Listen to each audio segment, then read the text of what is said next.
కార్యకర్తలకు సంబంధించి ఇంతవరకు ఒక మాదిరిగా చూసాం.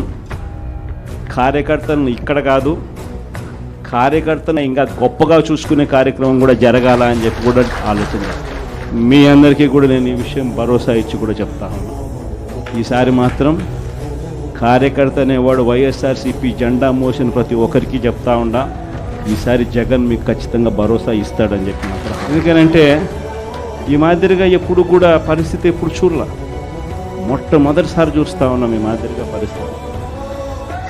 వీళ్ళంతకు వీళ్ళే కొడతా ఉన్నారు, వీళ్ళంతకు వీళ్ళే దొంగ కేసులు పెడతా ఉన్నారు, వీళ్ళంతకు వీళ్ళే మ్యానుఫ్యాక్చర్ చేస్తూ ఉన్నారు కేసులు, వీళ్ళంతకు వీళ్ళే విట్నెస్లు మ్యానుఫ్యాక్చర్ చేస్తూ ఉన్నారు, వీళ్ళంతకు వీళ్ళే కేసులు పెడతా ఉన్నారు. ఒక మనిషిని ఏకంగా 10 చోట్ల తిప్పుతూ ఉన్నారు. శ్రీకాకుళం నుంచి మొదలు పెడితే కర్నూలు దాకా ప్రతి జిల్లాలోనూ 4 రోజులు 3 రోజులు పెట్టుకుంటూ తిప్పుతూ పోతా ఉన్నారు. ఇది నిజంగా మారాల.